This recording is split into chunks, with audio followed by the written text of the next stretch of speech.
अस्सलाम वालेकुम, मेरा नाम है असद मंजूर और आज मैं एज अ मेहमान के तौर पर यहाँ बैठा हूँ और आज मेजबानी करेंगे ज़ीशान अहमद। अस्सलाम वालेकुम, मेरा नाम है ज़ीशान अहमद। मेरे साथ आज मुजाहिद अहमद डोगर साहब, सफदर मंजूर साहब और उस्मान अरशद साहब। आज हम अपने इलाके और मुल्क के बारे में जो मसाइल हैं इन पर इनसे गुफ्तगू करें। सबसे पहले मेरा क्वेश्चन है उस्मान अरशद साहब से। उस्मान साहब, आप ये बताएं कि आप कौंसलर के उम्मीदवार अपने हल्के से, आप आम लोगों की सोच किस तरह बदलेंगे एज ए कौंसलर इलेक्शन? बिस्मिल्लाहिर्रहमानिर्रहीम। सबसे पहले और ये बात है अभी मिस्टर पर्सन के लोगों को किस तरह में उनका जो सी थिंक है किस तरह चेंज कर सकते हैं। सबसे पहले ये बात है लोगों के अंदर हम कॉन्शियस लेकर आएंगे, वो बहुत इंपॉर्टेंट होता है। आजकल लोगों को कॉन्शियस में इसलिए वो सिलेक्टेड कर देते हैं जो भी काउंसलर होता है, फिर वो उनके साथ कोऑपरेट वगैरह नहीं करते ना, उन पर कंसंट्रेट करते हैं, जिसकी वजह से मैनी प्रॉब्लम क्रिएट्स इश्यूज होते हैं। ये मैं जो सी पब्लिक है सबसे पहले इनको अवेयरनेस देना चाहूंगा कि जो पब्लिक होती है वही सबसे बड़ी पावर होती है पॉलिटिशियन के अंदर। विदाउट पब्लिक कोई भी जो सब काउंसलर है, एमपी है, एमएलए कुछ भी नहीं है। जो हमारी पब्लिक है वही नॉमिनेशन करती है इन्हें इलेक्टिव करवा के, या जो हमारी सूबाई असम्बली है या नेशनल असम्बली है उसके अंदर लेकर आती है। ठीक है, तो मैं लोगों को इस चीज की अवेयरनेस कर देना चाहता हूँ। जो भी कोई आपके इश्यूज हैं वो आपकी वजह से हमारे सोल्यूशन निकल सकते हैं इनका, क्योंकि अवाम जो एक्सपेक्टेशन देती है उस पे आजकल जो भी हमारे काउंसलर है, चाहे एमपी है, एमएलए वगैरह, उस पर कोई अमल दरामद नहीं करवाते हैं। तो इसलिए मैं पब्लिक को ये मैसेज देना चाहता हूँ कि आप प्रोसेशन निकालें अगर कोई भी प्रॉब्लम। सबसे मेजर प्रॉब्लम तो आजकल शुगर और फ्लोर का जा रहा है, यानी कि आटा चीनी की बहुत ज्यादा बहरान हुआ है। इसके लिए उनको एहतजाज करना चाहिए ताकि उनका ये मैसेज हमारी गवर्नमेंट के पास भी जाना चाहिए, या जो भी हमारे सिलेक्टेड से एमपीज हैं उनके पास भी जाना चाहिए, ताकि वो इस मैटर पर कोई इशू जो चल रहा है आजकल इस पर कोई अमल पैरा हो, ताकि इसका कोई सोल्यूशन निकाल सके। सिंपलिसिटी साहब। ये थे उस्मान अरशद साहब जो अपने ख्यालात का इज़हार कर रहे हैं। बहुत अच्छी बात की इन्होंने कि जिस तरह मुल्क के आजकल हालात हुए हैं उसके बारे में ये तफसीलन बात कर रहे हैं। दूसरा सवाल मेरे साथ बैठे हैं जनाब सफदर मंजूर साहब, इनसे मैं करूंगा कि सफदर भाई आप ये बताएं आम शख्स मुल्क की खुशहाली के लिए क्या कर सकता है, ये अब हमारे नाज़रीन को बताएं ताकि पता चले कि आम शख्स क्या कर सकता है मुल्क के लिए। पहले तो अस्सलाम वालेकुम तमाम दोस्तों को। तो आम शख्स एक बेहतरीन किरदार अदा कर सकता है अपने मुल्क की खुशहाली के लिए, तरक्की के लिए।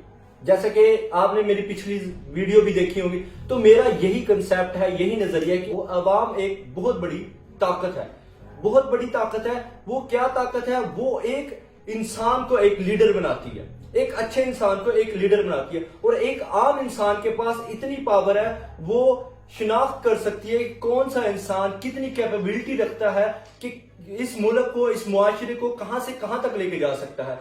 तो इन लोगों के इंतखाब के लिए मेरे पास जो राय है, जो मैं सोच रखता हूं, वो मुत्तकी होने चाहिए, वो तकवे वाले होने चाहिए, वो परहेजगार होने चाहिए। तो वो लोग हमारे मुल्क में 22 या 23 करोड़ आबादी में चंद लोग हैं, उनमें से वो जो लोग हैं जो मेरे चार्ट के मुताबिक है, जो मैंने इंतखाब किए हैं, वो है माशाल्लाह कुछ इस्लामी लिहाज से, जैसे कि मौलाना मुस्तफाई साहब, साकिब मुस्तफाई साहब आ गए हैं। दूसरी तरफ आ गए हैं डॉक्टर कासिम अली शाह साहब आ गए हैं, जो ऐसे लोग हैं जो एक बेहतरीन अक्ल रखते हैं, बेहतरीन इल्म रखते हैं, जो एक मुल्क को अजीम से अजीम तर बना सकते हैं और एक मुल्क को बहुत ऊंचाई पर लेके जा सकते हैं। क्योंकि हमने मुकाबला करना, ये एक इमदादी मुल्क है, ये इमदाद पर चल रहा है। ये सारा सिस्टम हमारा करप्ट हो गया है। हर सिस्टम में आप जाएं तो गंद ही गंद है, बुराई ही बुराई है।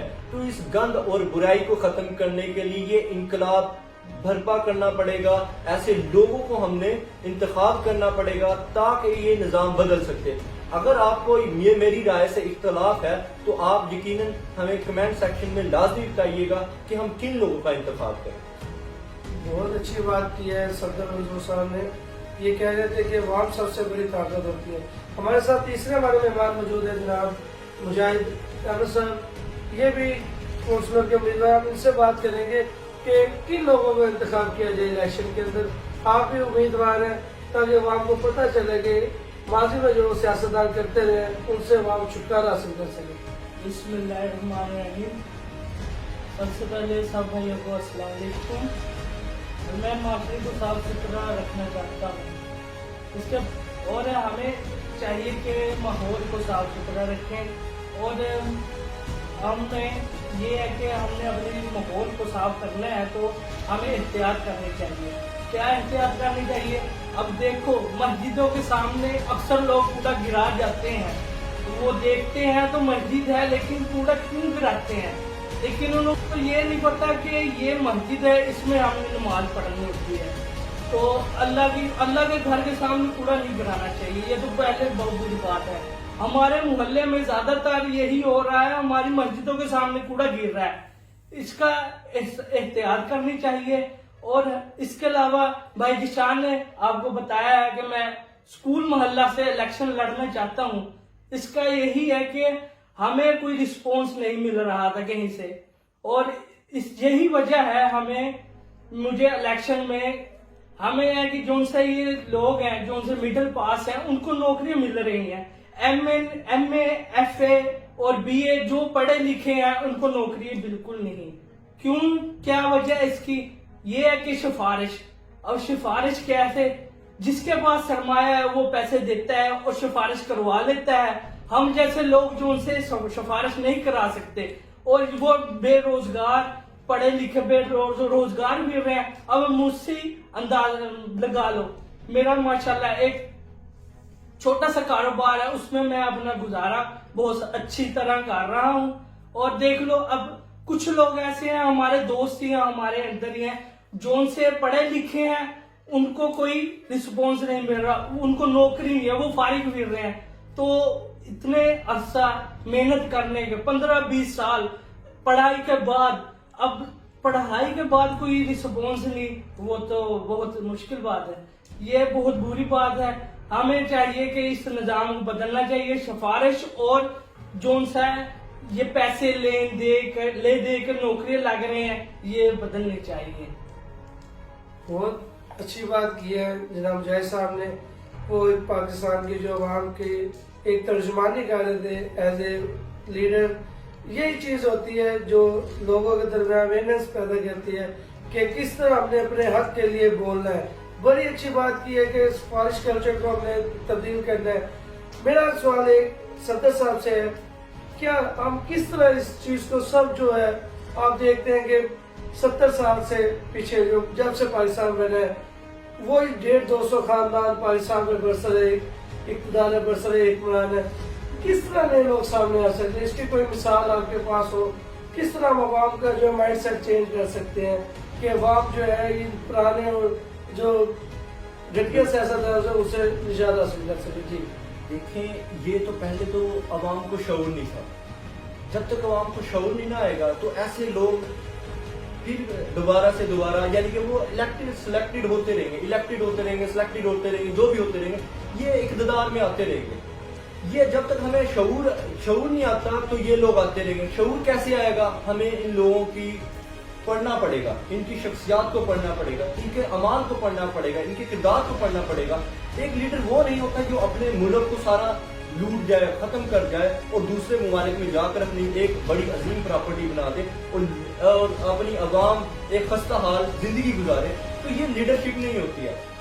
अब एक तुर्की जैसा मुल्क आप देख लें, वो कितनी आवाजें उठा रहा है। वो एक काफिर के सामने, यूरोप कंट्री के सामने आंख से आंख मिलाकर बात करता है। क्यों करता है? क्योंकि उन्होंने अपने सोर्सेस खुद बनाए हैं। वो ये नहीं कि इन्वेस्टमेंट उनकी बाहर से हो रही है, वो खुद अपनी चीजें बना रहे हैं, खुद वो चीजें सेल कर रहे हैं और उनका माशाल्लाह जीडीपी रेट काफी अच्छा चल रहा है, जिसकी वजह से उनकी कंडीशन अच्छी चल रही है। तो हमें ये खुद अब करना पड़ेगा। अब देखो, अब एक अगर लोटा भी लेने जाए ना बाजार से तो उसके ऊपर भी क्या लिखा होता है? Made in China. हमें खुद शर्मिंदा होना चाहिए कि हमारा मुल्क, हम लोग खुद एक छोटी से छोटी चीज नहीं बना सकते। जब हम ये चीजें बनाएंगे तभी तो हम तरक्की हासिल करेंगे ना। अब जैसे कि आप देख सकते हैं कि फ्रांस जैसे मुल्क ने क्या किया है, एक पावर है उनके पास, उन्होंने उन पावर के जरिए से नाउज़ुबिल्लाह हमारे प्यारे रसूल सल्लल्लाहु अलैहि वसल्लम की बेहुरमती की है। और हमने उसके बरक्स में क्या किया, लोगों ने ज्यादातर रिएक्शन क्या दिया है? लानत भेज दिया। लानत मैं भी भेजता हूं उन पर, ठीक है जी, बराह रास्त ऑनलाइन लानत भेज रहे हैं हम। لیکن اور ان کا ہم نے جو پروڈکٹس ہیں جو بسکٹس وغیرہ ہیں ان کی ہم نے کیا کر دیا بائیکاٹ کر دیا ان چیزوں کا. یہ اوریجنل بائیکاٹ نہیں ہے. ہمیں ان سے لڑنا پڑے گا.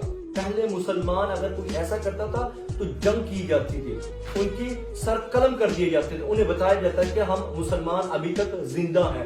اگر آپ لوگوں نے ہمارے رسول پاک صلی اللہ علیہ وسلم کے بارے میں کچھ ایسے القابات بولے یا ایسے کام کیے تو ہم آپ کے سر اڑا دیں گے. تو اس وقت اس مسلمان بہت پاور سے تھے. کیوں تھے؟ تقوی سے, محبت تھی, عزت تھی. تو اب یہ کچھ بھی نہیں ہے.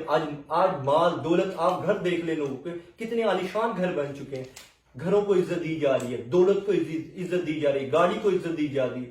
آج ربیع الاول کے موقع پر آپ دیکھ رہے ہیں لوگ کیا ہے, سیر و سیاحت میں مصروف ہے, نہ کہ سیرت نبوی پڑھے, ان کے اعمال و کردار پڑھے تاکہ ہم ان کے پیروکار بن سکیں. تو گزارش تو میری یہی ہے کہ ان لوگوں کا انتخاب کیا جائے جو سچے عاشق رسول ہو, جو ان کے پیروکار ہوں, تاکہ ہمارا ملک اچھے سے اچھا ہو سکے اور بہتر سے بہتر ہو سکے. گزارش ہماری یہی ہے کہ یہ شو اس طرح نہیں تھا کہ آپ آئیں اور جگت بازی کریں اور لوگوں کو انٹرٹین کریں. یہ ہمارا مقصد ہے کہ لوگوں کی سوچ بدلے. لوگوں کی سوچ بدلیں گے تو ہمارا ملک بدلے گا. اگر آپ ہمارا ساتھ دیں گے تو یقیناً ہم کچھ کر کے دکھائیں گے. اگر آپ ہمارا ساتھ نہیں دیں گے تو یہ کچھ بھی نہیں ہو سکتا. ہماری بھی آواز یہی دب کر رہ جائے گی اور ہم بھی زمین بوس ہو جائیں گے. تو گزارش ہے کہ اس کو زیادہ سے زیادہ شیئر کیجیے گا. Thank you.